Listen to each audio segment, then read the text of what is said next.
sous la présidence de son Excellence M. Abdelkader Mohamed Kamel, Premier ministre, chef du gouvernement par intérim, s'est tenue ce mardi 13 décembre 2022, 19e séance du Conseil des ministres.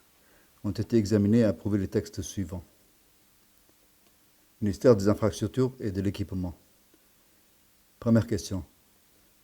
Projet de loi portant adoption des comptes financiers 2021 du laboratoire central du bâtiment et de l'équipement.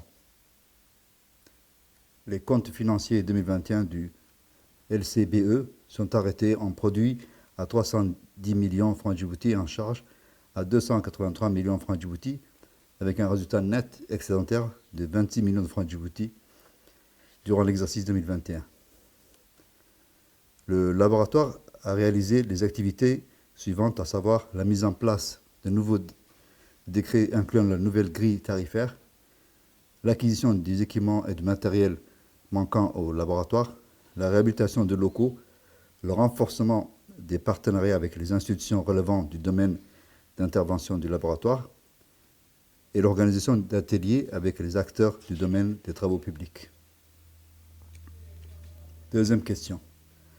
Projet d'arrêté portant adoption du budget prévisionnel 2023 du laboratoire central du bâtiment et de l'équipement. Le budget prévisionnel 2023 du laboratoire est arrêté en produit à 323 millions de francs Djibouti, avec un résultat net de 400 millions de francs Djibouti.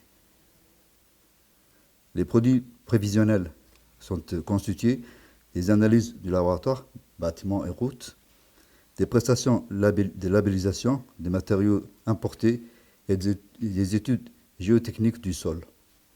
En 2023, le laboratoire prévoit d'investir dans le renouvellement des équipements et la construction et l'aménagement de nouveaux locaux.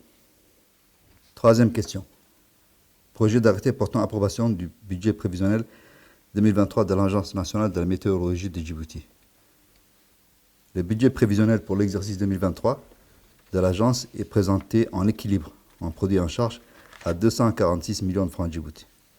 Conformément à son plan stratégique 2021-2025, l'agence compte investir 43 millions dans l'achat de 5 nouvelles stations automatiques météorologiques, l'achat de pluviomètres automatiques, des équipements aéronautiques, abris météorologiques et la mise en place d'un réseau informatique. L'agence prévoit la création d'un service météorologique maritime au port d'Impi de Doralé destiné à l'amélioration de la sécurité maritime. En outre, l'ANM prévoit de réaliser plusieurs projets avec ses partenaires tels que le radar météorologique avec l'appui du Fonds vert pour le climat, la conception d'un site web, le renforcement des capacités, l'alerte précoce contre les sécheresses et la résilience face à l'insécurité alimentaire, ainsi que l'alerte précoce sur l'oued d'Ambouli. Ministère des Affaires musulmanes et des biens Waqf. Quatrième question. Projet de loi portant approbation des comptes financiers de l'exercice 2021 du Diwan des biens Waqf. Les comptes financiers de l'exercice 2021 du Diwan des biens Waqf sont arrêtés en produit à 545 millions de francs Djibouti et en charge à 591 millions de francs Djibouti.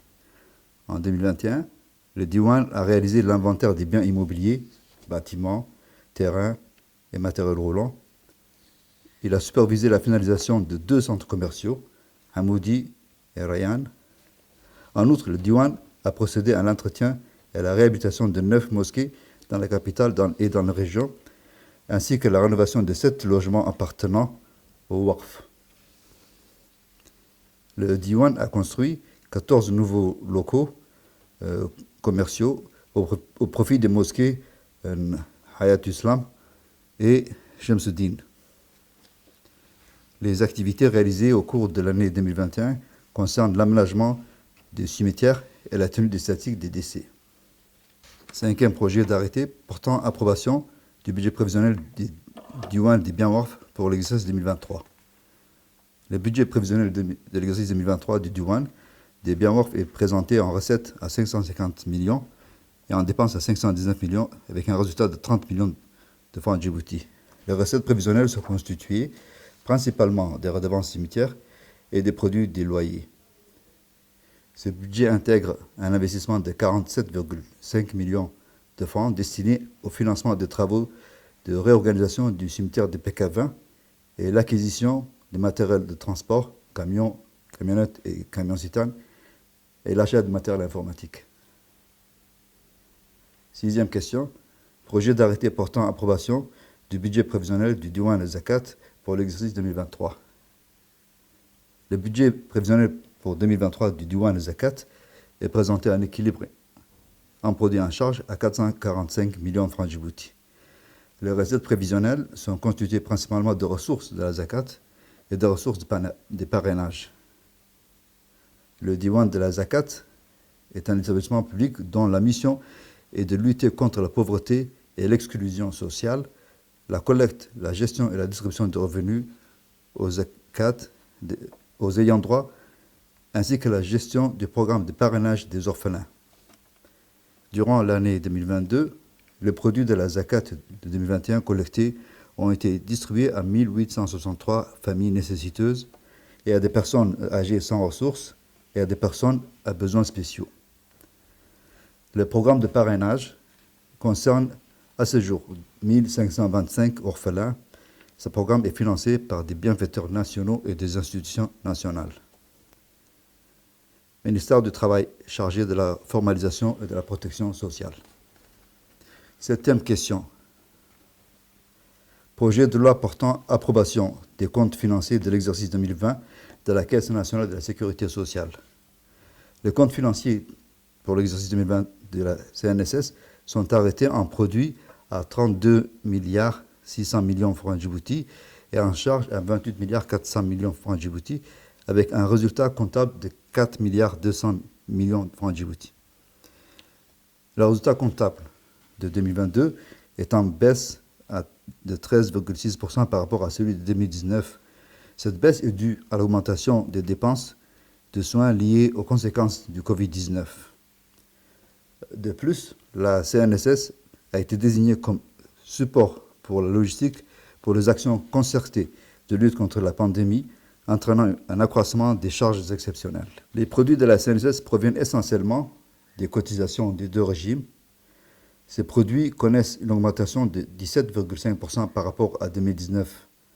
En 2020, la CNSS a entrepris différentes actions pour valoriser ses avoirs pour les générations futures, notamment la participation à hauteur de 36% dans une société d'assurance islamique, l'acquisition de 410 actions de classe B auprès de la banque TDB, la signature d'un mandat de gestion avec le Fonds souverain de Djibouti et le lancement d'une étude actuarielle sur la prestation qu'elle fournit à long terme. Huitième question. Projet d'arrêté portant adoption du budget prévisionnel de l'exercice 2023 de la Caisse nationale de la sécurité sociale. Le ministre du Travail a présenté également le budget prévisionnel de la CNSS pour l'exercice 2023, présenté en recettes totales à 32 milliards 900 millions et en dépenses totales à 29 milliards 400 millions avec un résultat net de 3 milliards 500 millions. Les recettes des cotisations connaissent un accroissement de 4% par rapport à celle de 2022. Le budget d'investissement pour l'exercice 2023 s'élève à 800 millions de francs Djibouti et augmente de 12% par rapport à celui de 2022 et est destiné à l'informatisation du système de données, à la modernisation des dispositifs organisationnels. Il porte également sur la mise en place d'un système intégré de gestion des ressources humaines pour le suivi du personnel, un système intégré de gestion de l'ensemble des achats et un système de suivi des tâches pour la direction générale. Neuvième question. Projet d'arrêté portant approbation du budget prévisionnel d'exercice 2023 de l'Agence nationale de l'emploi, de la formation et de l'insertion professionnelle, l'ANEFIP. Le budget prévisionnel ANEFIP pour l'exercice 2023 est présenté en équilibre en recettes et en dépenses à 658 700 000 francs Djibouti. Les recettes de l'agence proviennent essentiellement des produits issus de la délivrance des permis de travail et des cartes professionnelles. Les investissements en augmentation de 11% par rapport à 2022 portent sur l'acquisition d'un ascenseur pour le nouveau bâtiment, la construction et l'aménagement du canal des eaux usées situé devant le bâtiment, l'acquisition de matériel de transport, l'acquisition de matériel informatique et de mobilier de bureau. Au cours de l'année 2022, l'ANEFIP a enregistré 2827 demandes d'emploi et placé 260 jeunes. 510 autres jeunes ont été insérés dans le cadre du projet d'appui à l'emploi, dont 32 stagiaires aux besoins spéciaux. À partir du 1er janvier 2023, l'ANEFIP délivrera les cartes d'autorisation de travail biométriques. Le ministère de la Communication chargé des postes et télécommunications. 10e question. Projet de loi portant adoption des comptes financiers 2020 et 2021 de l'Imprimerie nationale de Djibouti.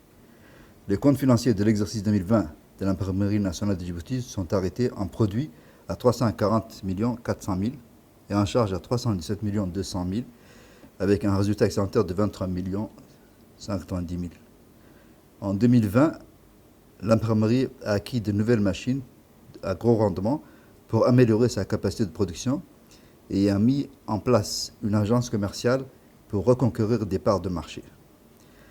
Le compte financier 2021 de l'Imprimerie nationale sont arrêtés en produit à 429 570 000 et en charge à 429 millions, soit un résultat excédentaire de 525 000. 11e question.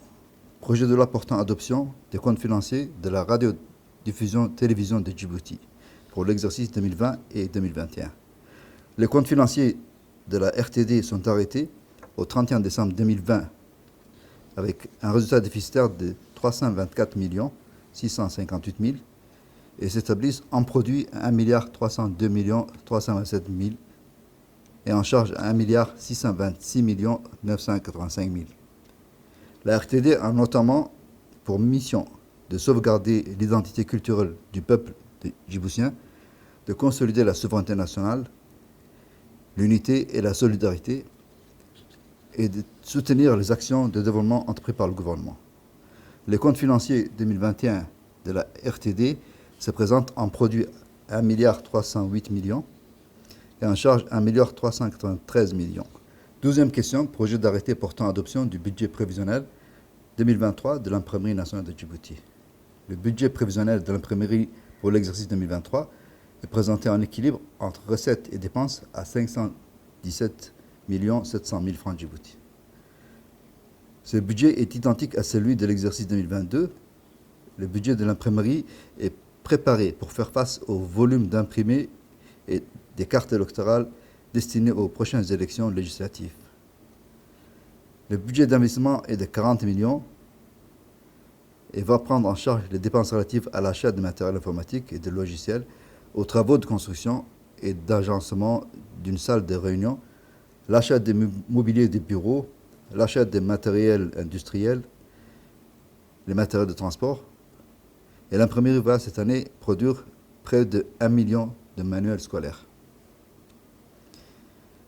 13e question, projet d'arrêté portant approbation du budget prévisionnel de la radiodiffusion-télévision de Djibouti pour l'exercice 2023. Le budget 2023 de la RTD est présenté en équilibre, en recettes et en dépenses, à 1 660 millions. Les ressources sont constituées de produits de publicité, des prestations de fréquences et autres que la RTD gère.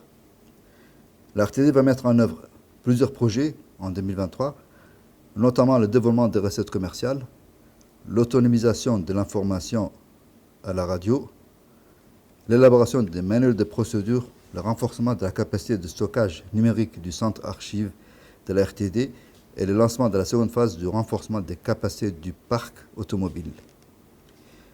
Le projet de budget est accompagné d'un plan d'action visant à améliorer l'audience TV et radio, améliorer la qualité des informations, l'extension de la couverture de la radio et la TNT sur le territoire national et accroître et diversifier les recettes commerciales. Ministère de l'Enseignement supérieur et de la Recherche. 14e question, projet d'arrêté approuvant et rendant exécutoire le budget prévisionnel de l'exercice 2023 de l'Institut supérieur des sciences de la santé. Le budget prévisionnel 2023 de l'Institut supérieur des sciences de la santé est présenté en équilibre en produits et en charges à 313 800 000. Les recettes sont constituées de frais d'inscription et de scolarité, de formation initiale et continue.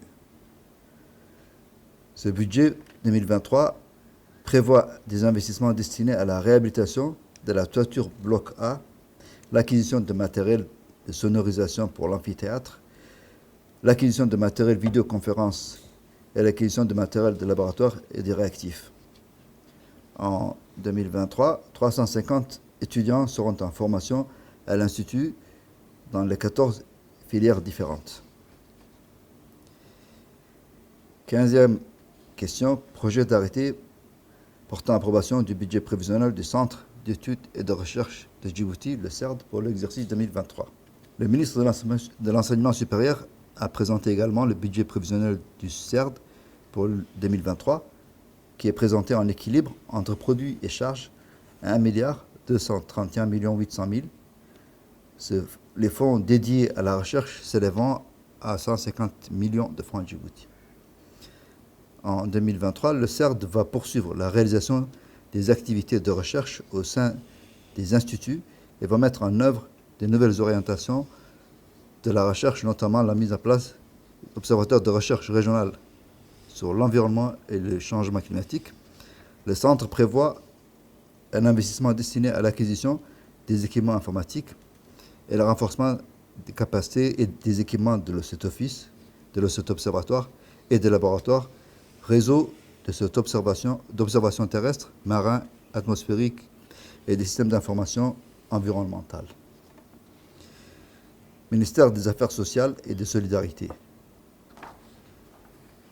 16e question, projet d'arrêté portant approbation et rendant exécutoire le budget prévisionnel 2023 de l'Agence djiboutienne de développement social. Le budget prévisionnel 2023 de la DDS arrêté en produits et en charges à plus de 487 780 000 francs Djibouti. Le budget de fonctionnement connaît une augmentation de 2,1% par rapport à celui de 2022.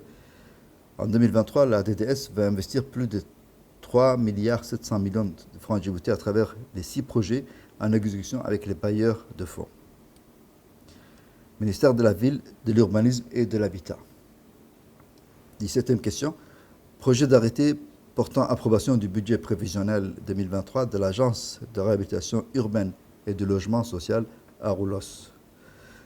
Le budget prévisionnel 2023 de l'Agence de réhabilitation à Roulos est arrêté en produit à 3 393 millions francs Djibouti et en charge à 3 313 millions francs Djibouti, avec un résultat prévisionnel de 80 547 000 francs Djibouti. Ce budget 2023 vise à renforcer et à concrétiser plusieurs projets en matière de production de logements sociaux et de parcelles viabilisées sociales. En 2023, l'agence Aroulos compte attribuer environ 730 logements sociaux, dont notamment 440 appartements du FADES, 30 appartements à Tadjoura, une première phase de 60 logements à Demirjouk et prévoit 200 logements à reconstruire dans le cadre du programme d'assistance aux familles sinistrées des incendies. Dans le cadre du programme Zéro Bidonville, l'agence prévoit d'accélérer la mise en œuvre de la phase pilote du projet Zéro Bidonville avec la restructuration de plusieurs quartiers de la commune de Belbala et de la commune de Boulaous, notamment à Djagaboldouk. À cet effet, il est prévu des investissements physiques dans les différents quartiers de la capitale pour un montant estimatif de 5 milliards de francs, couvrant notamment la mise en œuvre des investissements prioritaires dans les quartiers de Belbala anciens, avec la réalisation des voiries internes et des investissements physiques pour la réalisation de travaux d'équipement public et la mise à niveau des quartiers de Belbala Nord, Belbala quartier 11, Belbala T9, Karawil, Pompage et Harirat, ainsi que dans les quartiers Djagaboldouk, Enfin, le budget prévisionnel 2023 permettra à l'agence Arulos d'étendre et d'intensifier ses activités en faveur de la politique d'accès à un logement décent et abordable. En la 18e question, le projet d'arrêté portant approbation du budget prévisionnel pour l'exercice 2023 de la Société immobilière et d'aménagement foncier, le SIAF. Le budget prévisionnel 2023 de la SIAF est arrêté en produit à 2 991 millions francs Djibouti avec un résultat bénéficiaire de 221 790 000 francs Djibouti. Les recettes prévisionnelles 2023 connaissent un accroissement de 67% par rapport à celles des prévisions de 2022. Cet accroissement est dû à la vente des parcelles de terrain du lotissement de Nagad, 215 parcelles au grand public et 160 parcelles aux employés de l'État. Dans le cadre de la réalisation du projet Nagad phase 1, la SIAF compte investir plus de 1,6 milliard de francs dans l'aménagement du terrain de 100 hectares pour la production de 562 parcelles pour l'habitat individuel, 6 parcelles pour l'habitat collectif et 13 parcelles à vocation polyfonctionnelle, habitat collectif et activités économiques. La SIAF va investir dans l'acquisition de matériel de transport et engins de travaux publics. Ministère du Commerce et du Tourisme. 19e question. Projet d'arrêté portant approbation du budget prévisionnel de l'Office djiboutien de la propriété industrielle et commerciale, ODPIC, pour l'année 2023. Le budget prévisionnel 2023 de l'ODPIC est présenté en équilibre entre produits et charges à 312 780 000 francs Djibouti. Les recettes de l'ODPIC sont constituées par les produits de l'immatriculation au registre du commerce et les produits des dépôts de marques et des actes modificatifs de ces marques. Le budget 2023 de l'Office intègre des investissements de 37 millions destinés à l'acquisition de mobilier et matériel de bureau, l'installation et l'aménagement des locaux de l'ODPIC et l'acquisition de matériel de transport. Les immatriculations au registre du commerce connaissent une progression constante. Depuis 2017, le nombre de créations d'entreprises s'élève à 282 entreprises au premier semestre 2022. L'ODPIC a enclenché le processus d'adhésion à deux systèmes administrés par l'OMPI, Organisation mondiale de la propriété intellectuelle, à savoir le système de La Haye et l'arrangement de Lisbonne. Au cours de l'exercice 2022, l'ODPIC a dispensé plusieurs formations axées sur la propriété industrielle. Communication. En fin de séance, Madame la ministre de la Jeunesse et de la Culture a fait un compte-rendu sur la Journée internationale de l'écrivain africain qui s'est tenue sous la haute égide du président de la République, son Excellence Ismaël Guelleh, et qui s'est déroulée le 7 novembre 2022 dans notre pays. Madame la ministre des Affaires sociales et de la solidarité a fait un compte-rendu sur sa participation à la réunion de haut niveau sur le thème de l'année africaine de la nutrition qui s'est tenue du 6 au 8 décembre 2022 à Abidjan. Monsieur le ministre de l'Enseignement supérieur et de la Recherche a fait un rapport de mission sur sa participation au Forum Méditerranée Future sur le climat qui s'est déroulé du 5 au 8 décembre 2022 à Marseille. Je vous remercie.